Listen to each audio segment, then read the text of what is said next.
I'm happy to see you here today. Good morning. Oh, you guys, yeah. Good morning.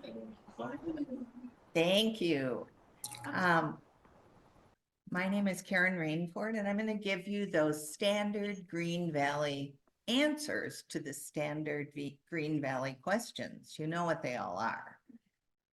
So I'm from Eagan, Minnesota, and I'm a part-time snowbird. We have a cabin near Grantsburg, Wisconsin. This is our 8th year in Green Valley. We love it. We bought a house in 2018. And a lot of the reason that we stay in Green Valley, okay, good, is because we like the biking so much. Just great roads, great sharing the road around here. I don't do any golf, but I love biking, pickleball, and quilting. So whenever I go and meet people for biking, there are some biking questions, and they're always the same, just like the Green Valley questions are always the same. So my biking answer is that I ride a Raleigh Missio e-bike, and it's about 4 years old, and I've ridden it about 7,000 miles so far.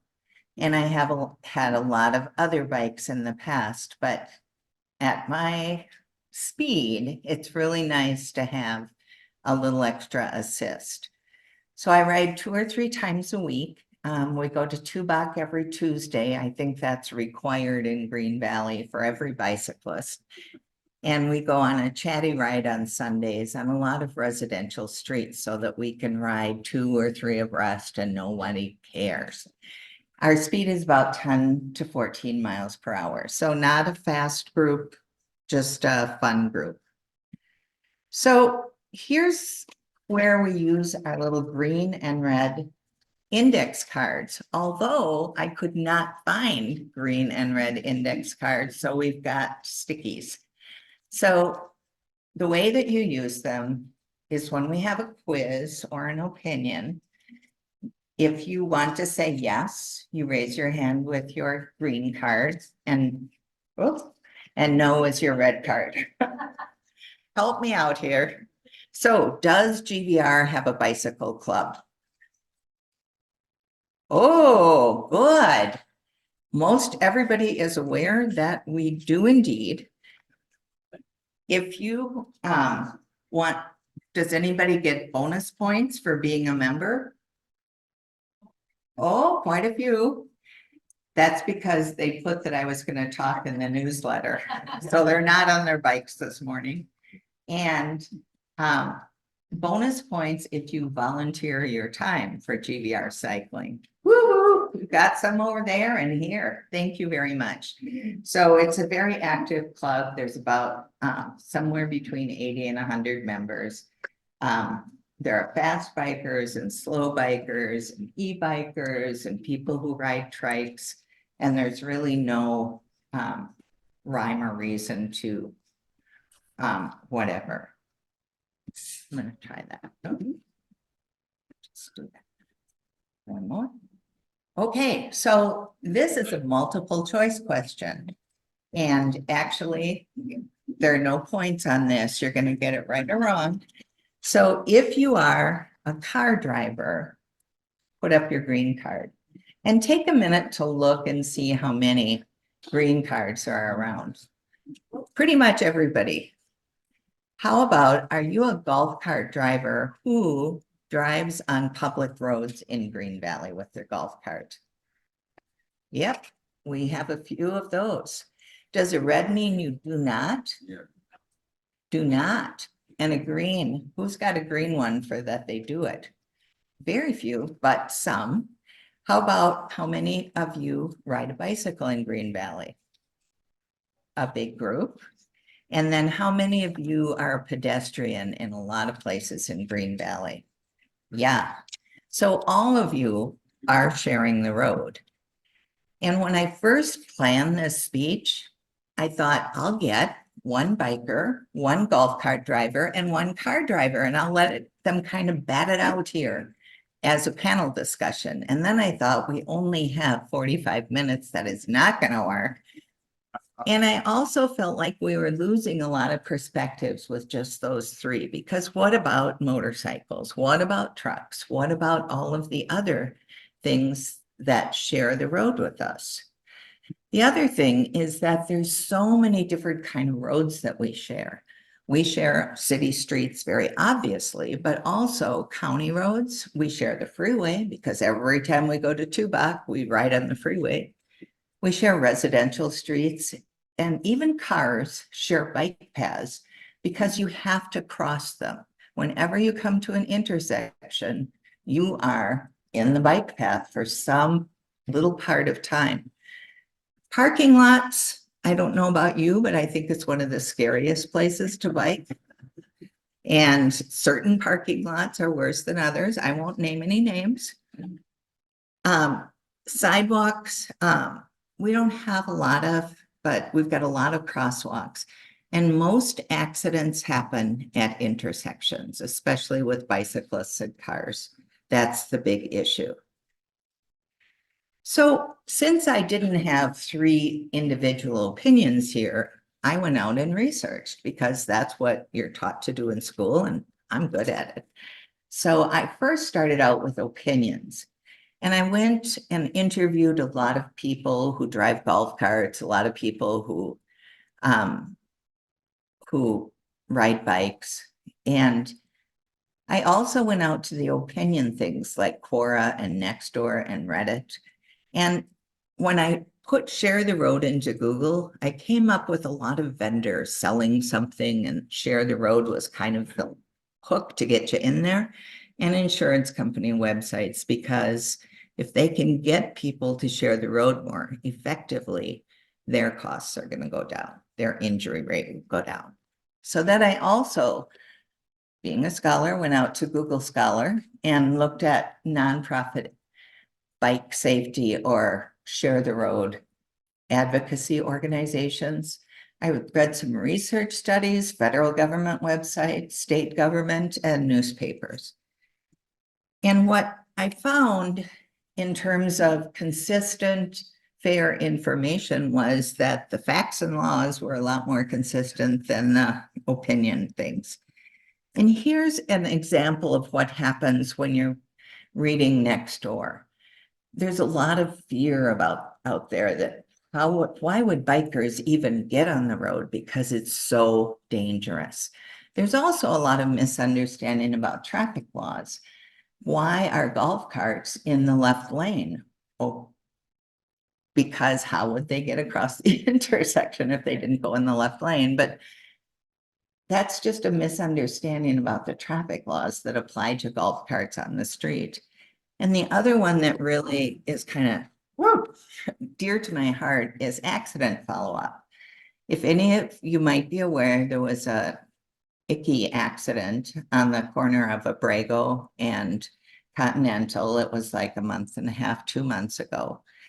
And Nextdoor, according to Nextdoor, that biker is dead. That biker is not dead.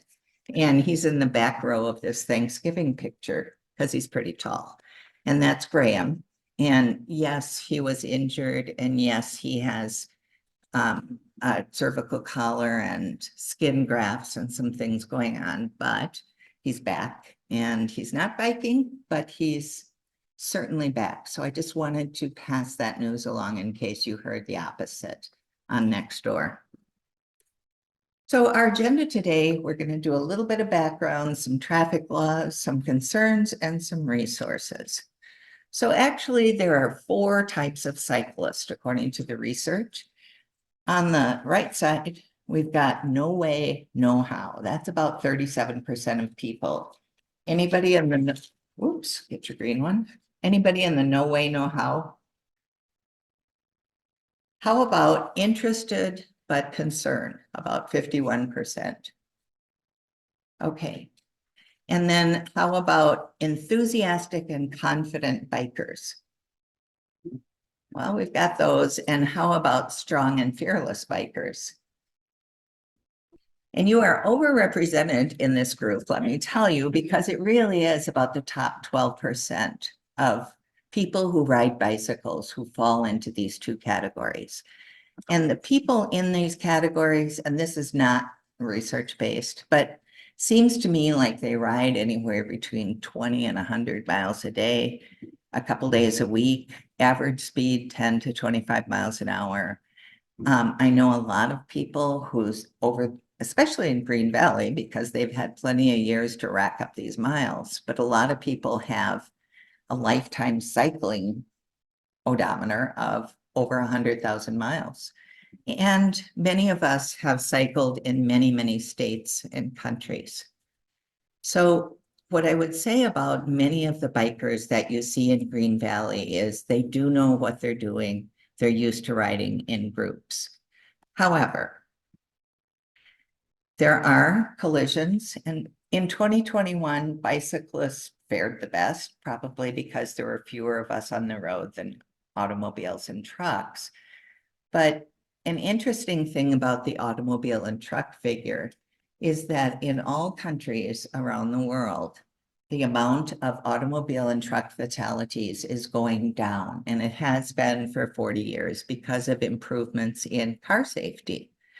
And the USA is the only one who is trending back up, and they think it's because our distracted driving laws are not tough enough. So take that one. So do you think, this is an opinion, not a quiz, no points, has the number of bicycles and bike riders in Green Valley increased over the past 3 to 5 years? A resounding yes. And during the pandemic, you could not buy a bicycle because everybody else was buying all the bicycles. And electric bikes really became a thing. People started using them to do their commuting. There was much more social biking along with the regular. And I think they probably came out of that category who were interested but concerned. And now they are out there on their e-bike, and they might be going 3 miles to the supermarket and back. But I don't think that they had the training of riding in big groups with lots of people that some of the more experienced bikers had. And so it's a concern about how do they find out how to share the road effectively. So has the number of golf carts, road legal golf carts in Green Valley increased over the past 3 to 5 years? Yep, a more mixed thing. I don't know the answer to that, but I do know that many golf carts are out there sharing the road. They're low cost and they save energy. And I had never thought about this, but they're designed to be quick to get in and out of. And as someone who used to have a Mini Cooper and was too old to be crawling out of that driver's seat like some kind of turtle, I can tell you that appreciation for the easy entry and exit. And their batteries are better. It's a smaller garage footprint, and it's very useful. So we may see more. In 2014, Green Valley News was saying it's going to go wild. There's going to be all of them. I don't know. So there are, however, limits, a maximum of 4 riders per golf cart. So sharing the road, let's talk a little bit about vehicle laws. So every vehicle on the road, be it a bicycle, a golf cart, must keep to the right if they're slower. And if you have 5 or more vehicles clogged up behind you because you are going slower and they can't pass, then you need to pull over at that point. But you don't have to do it if there's 1 car behind you. And you also have to stay to the right, except when you're going to make a left turn. And as a cyclist, you can occupy any part of a lane when your safety warrants it. So a lot of times you'll see bikers going around the roundabout, and they will get in the roundabout and they'll go 2 or 3 abreast and go around the roundabout. That's called taking the lane. And it's a safety thing. It makes you really visible if you're right smack in the middle of the lane with a bunch of your friends. And it feels safer than cutting across those pedestrian things where people aren't really looking for you. So it is illegal to ride on sidewalks. So when people yell out their car window, ride on the sidewalk, think, no, can't do that. There are some laws that cyclists have to follow that are very specific that cars don't. You need at least one hand on the handlebars. You must have a working brake, one seat per passenger, and lights at night. And this is the one that most people have trouble with. It is okay to ride two abreast in the right lane. It's permitted by law. And we'll talk a little bit more about that. There are some special rules for cars and trucks. We are a 3-foot minimum state, and that means that if you are in a car and you're passing a bicyclist on the right, you need at least 3 feet between the outermost point of that bicycle and the mirror or the outermost point of your car, whatever's sticking out. And it is also actually illegal to park in a marked bike lane. So Green Valley was developed starting in 1964. 68% of vehicles were V8 engines that were produced that year, so they were not worried about driving slowly. And so Green Valley wasn't really designed for pedestrians or for bikes or even for golf courses.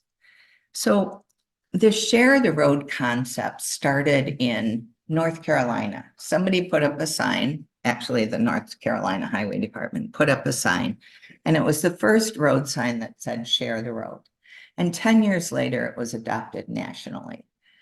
And the picture is not always a bicycle. Sometimes it's a farm vehicle or a golf cart or whatever.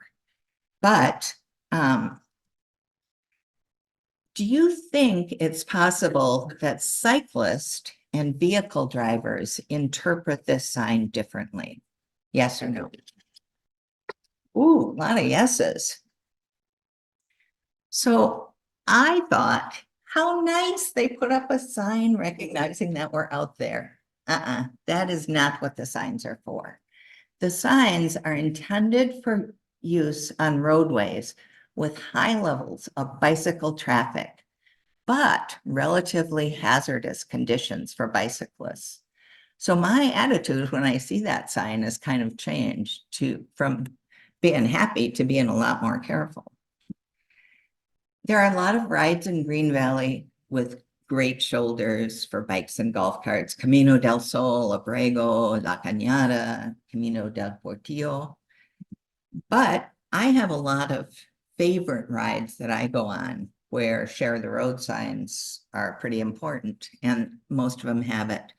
There's going west on Continental out Mission Road, and then all over all those hills, twisty back there, and then back on Sahuarita Road, and then back on La Cañada.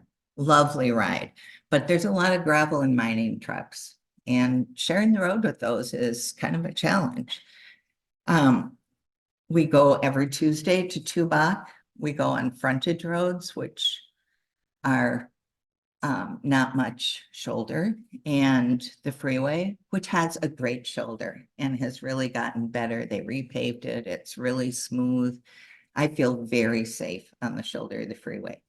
Did you know that on Route 19 from about Duval Mine Road all the way down to Nogales, it's legal to ride your bicycle on the freeway? Amazing.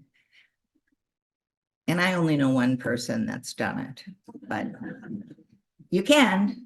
So Madera Canyon Road, that's a challenge in a car. And there's an incline and there's turkeys, and turkeys does not mean the people driving fast. It means the wild turkeys that are walking out on the road. And then Amado to Arivaca is wonderful, but pickups do not go slow, and they don't care much about bikers, in my opinion. There's not a lot of shoulder, and it's really winding. So you come out and all of a sudden there you are with a car coming head on. So here's an example of my least favorite place, and it does have a share the road sign. When I come like from the Walgreens, on Continental, and I'm riding toward the east frontage road on the other side. So first you get to go past the intersection where people are coming out of the Safeway parking lot, and people are getting on the frontage road, and people are getting off the frontage road and turning right or left. So that's a tricky intersection. And then you start going down under the freeway and past the entrance and exit ramps. And those are a little tricky. And then you get to turn right onto that frontage road. Oh my gosh. First you go over a cattle grate. There really, has anyone ever seen a cow on the entrance to the front? But it's there and you got to watch out for that. And then you go down a tunnel and then you come up and there's a bunch of lanes coming in there and you're never sure somebody isn't gonna just come the other way. And has anybody ever driven this in a golf cart? No, there are so many smart people here. So what? On the east, on all of, Bill Adamson says golf carts are prohibited on the east frontage road. And it makes sense. Actually, in all of Arizona, all of the nationwide, it's a federal law. Golf carts are prohibited on any street that has a 35-mile speed limit or higher. So just so you know. So what happens when a share the road sign is there? What do people do? What do drivers do when they're passing bicycles? And drivers actually did decrease their speed by 2.5 miles an hour on the average, not exactly. And there's no real change in their behavior, but female cyclists get a lot more buffer than male cyclists. Isn't that odd or smart?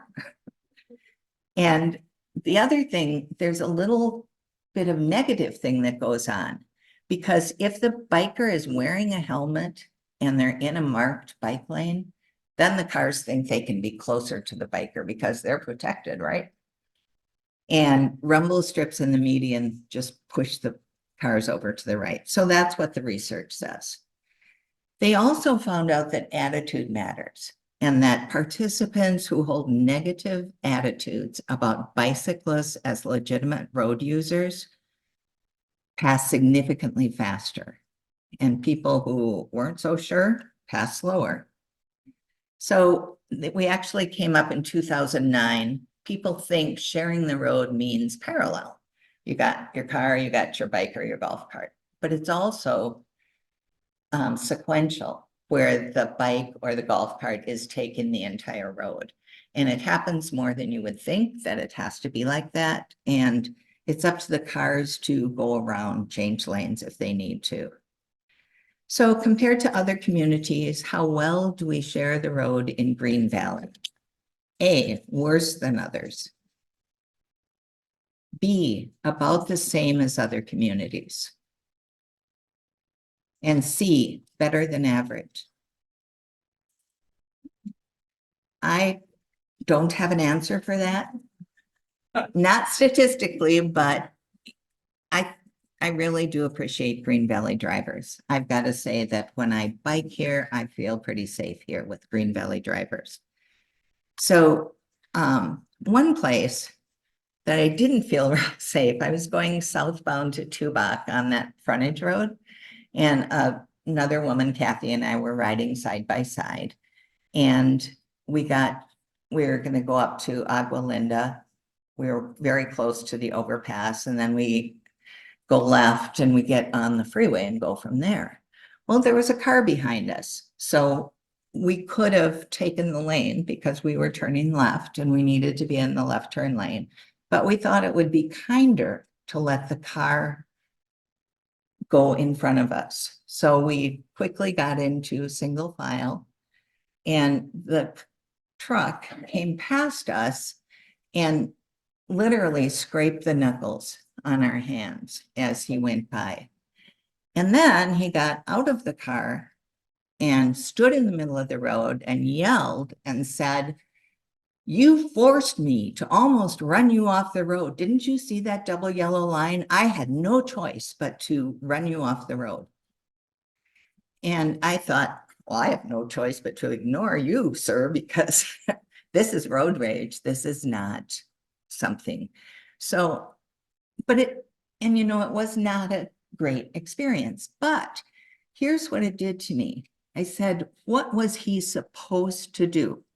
And what he was supposed to do was slow down and stay behind us until he could pass safely, right?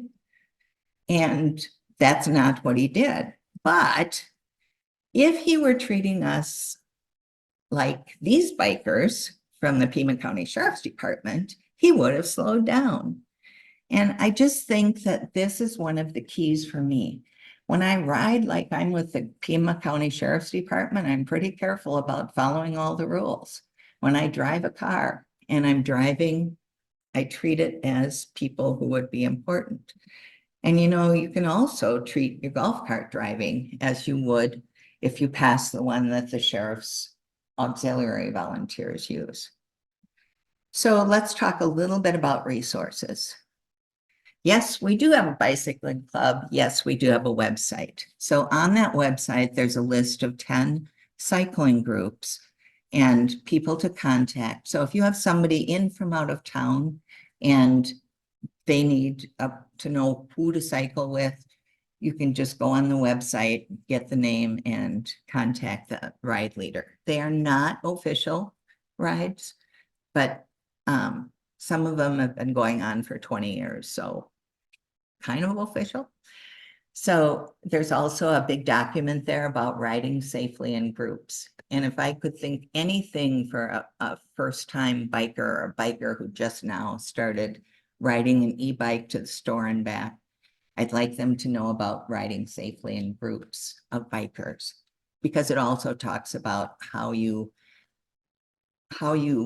tell cars what you're going to do next. And that's really important, that cars can predict our actions, because when we suddenly swerve into the lane, we're not predictable and we're more likely to get hit. The other thing out there is a Smart Cycling Quick Guide. That's a good one. If you would like to ask for a road repair or a bike lane in Green Valley, you can click on the link. And if you want to go to the list of pending requests, there's a link for that too. There's also an article in there about the dinosaurs who ride on Saturday morning. And they're not all dinosaurs, but some. So the next thing that we have as a resource are infrastructure advocates. And Bill Adamson, who is here today, anybody, if you've bicycled much in Green Valley, you've probably ridden on a trail or a bike lane or just a better shoulder due to what Bill Adamson has done for us. And he's here today, so let's give him a hand.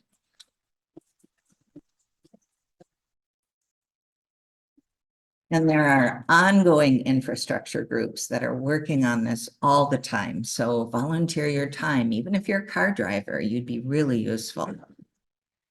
The other thing is the Santa Cruz Valley Bicycle Advocate Committee. That's been around for quite a while. And one of the things on their website that I like are the suggested road rides, and it has maps.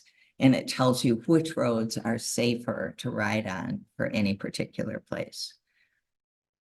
My favorite safety share the road is the Arizona Governor's Office of Highway Safety.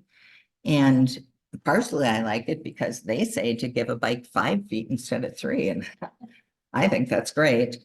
But also they just have a lot of good information about being a car and being a bicycle and being on the road. So here's the summary. Sharing the road is everybody's responsibility. Green Valley has a very strong cycling community. Becoming informed about what the rules are is one of the best ways to keep everybody safe. And there are many, many resources, but look for facts, not just opinions. Thank you.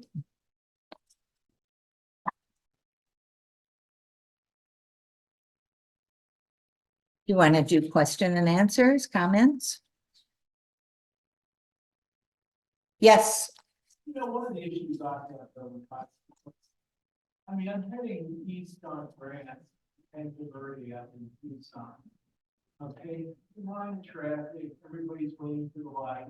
And a bicyclist all of a sudden comes flying along the side of the road. There's a green light, ignores it, jumps off the bike and walks across like a pedestrian, you know, it's like there's no consistency in how you can expect a lot of bicyclists to act. So you have to sit there constantly while they go through intersections and not follow the rules.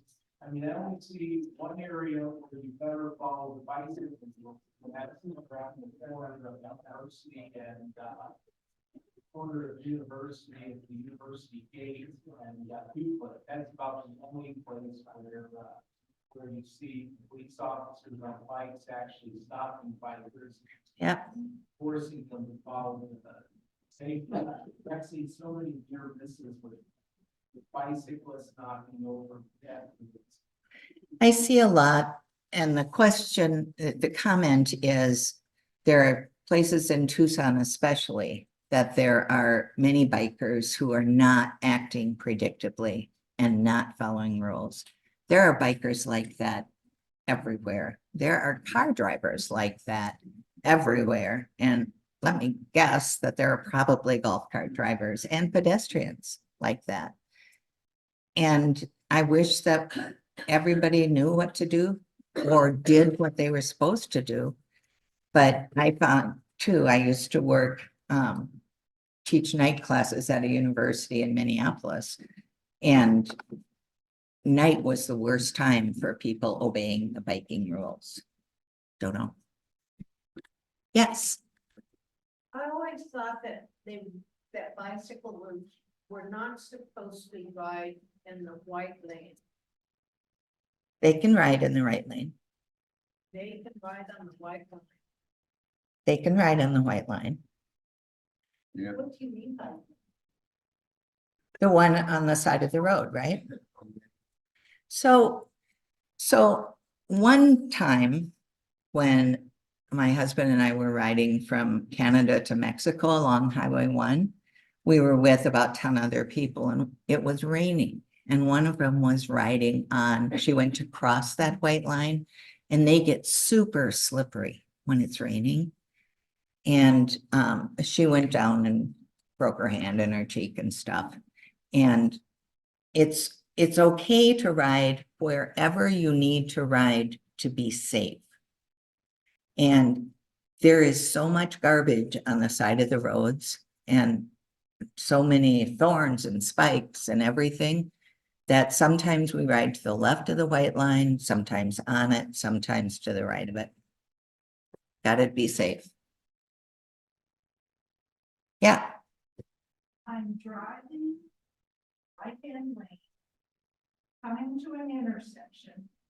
I want to turn right into the intersection, but there is a bicyclist coming along right of me. And I'm thinking, am I gonna get there before? Or how do I handle it so I don't hit the bicycle? And that is a place that everybody feels a little on edge. When you come up and there's that right-hand turn and you don't know if the bicyclist is going to go straight or if they're going to turn unless they're using their hand signals. If they're using their hand signals, but there is no hand signal for, I'm going that way, straight ahead. So, so you don't know that. And the actual, what we are supposed to do as a bicyclist is get into the non-turning lane and go from there. So if the right lane is all turning, we're supposed to move over a little bit to the left. And we don't always. A lot of people don't know, but that's what hardcore cyclists do. Yeah, So do you, can you speak to any of the initiatives, particularly in Arizona? By a lot of states are starting to banning right-hand turn and stop. oh, banning right-hand turn on red, no idea. Yeah, that's a big one. Because of, yes, like, For pedestrians and cyclists. Remember when right-hand turn on red after stop went into, and if I was in Minnesota, I could turn right on red. But if I was in Wisconsin, I could not. And anytime we have changing laws like that, or we're riding or driving someplace that we're not familiar with, we really have to be careful about those rules, but I don't know. Have you heard of any plans to have some like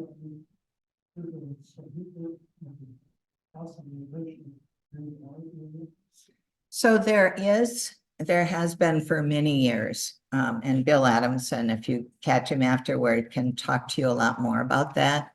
There are barriers in the middle that make it difficult, such as like reservation land, for example, that we would need right of way to build on.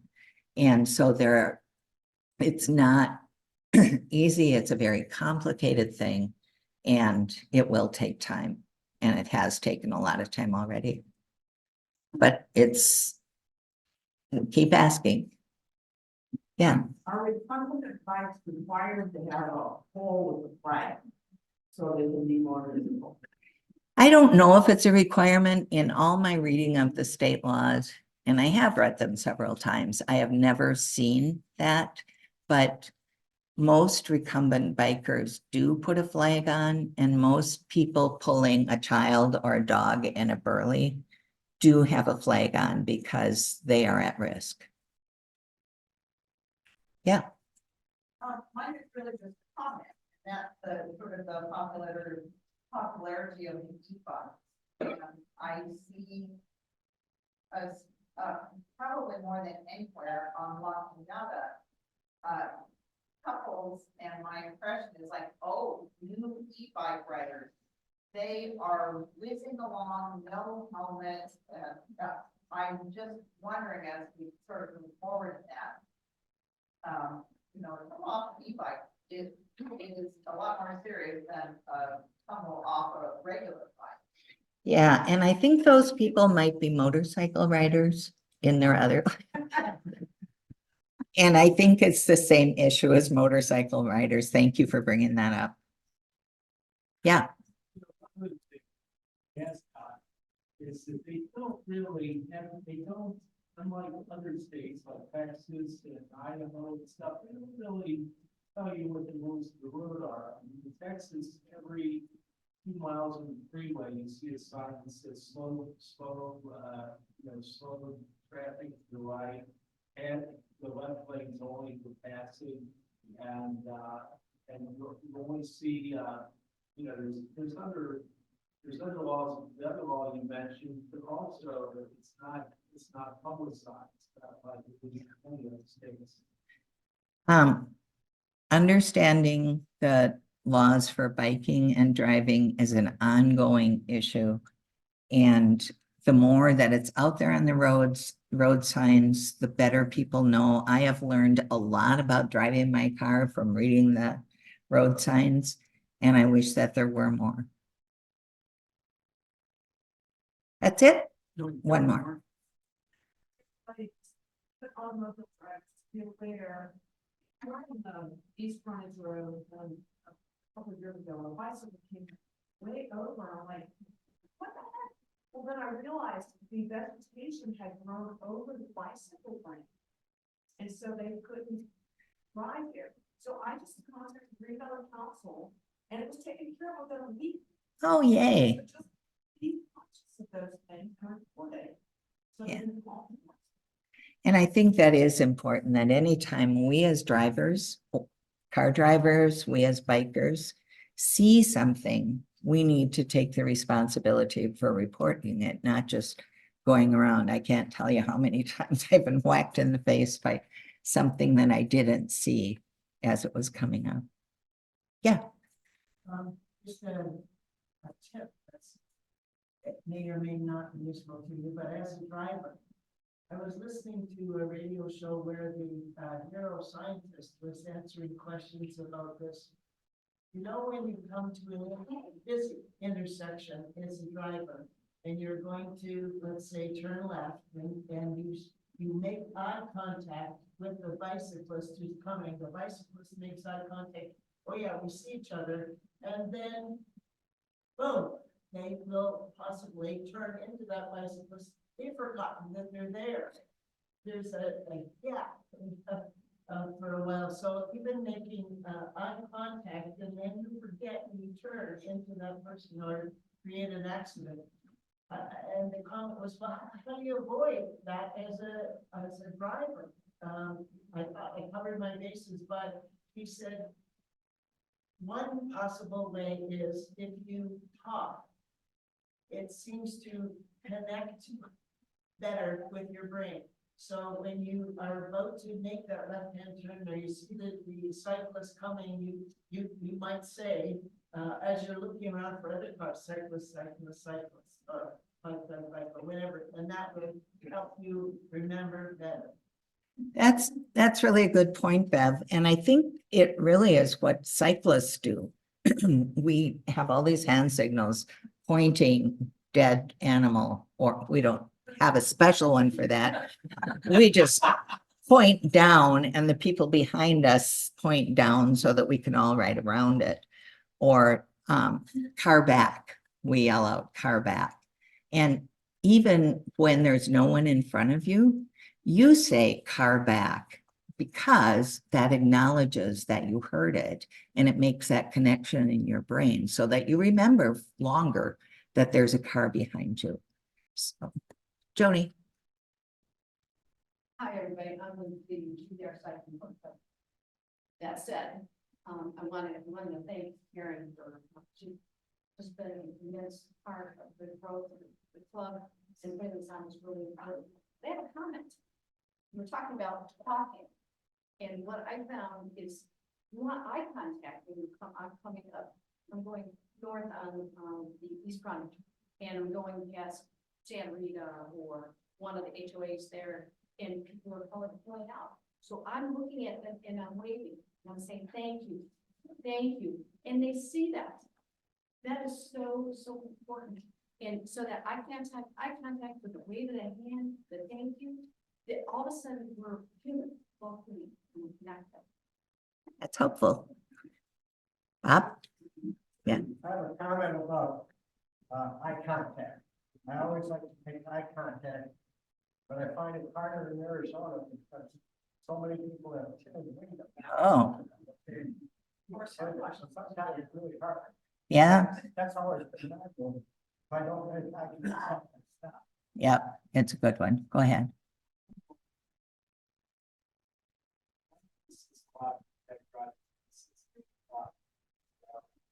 Everybody's black. Everybody wears black, trust me. Everybody is on the road, pedestrians, during the winter months, when it gets dark at 5:30, wearing black, dark blue, there's no reflection. It's nearly impossible to see some of these people. Yeah, It's like they don't carry any flashlight, lantern, or anything to. Yeah. More visible. I know they gotta get the dog out, and that's fine, but there's something we can see there. visibility is so key. So I think we want to stop now because we're getting close to 10. Well, we're okay. But I was told that if I got you out early, I would get bonus points. So, hey, so if you do want to leave right now, feel free to get up and leave. Otherwise, we can continue to talk until 10.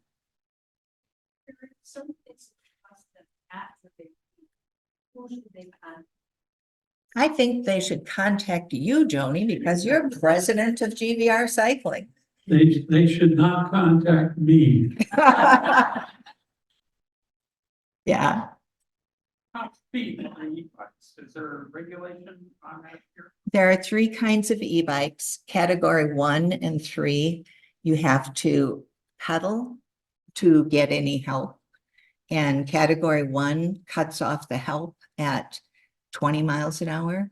And category 3 cuts off your assistance at 28 miles an hour.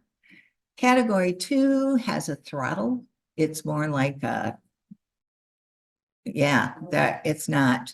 And so most of what I see in our community of bikers are category 1 or 3. Mine is a category 1. So when I see the speedometer get up to 20, I think, great, now what do I do? Go ahead. Well, I just want to add a comment.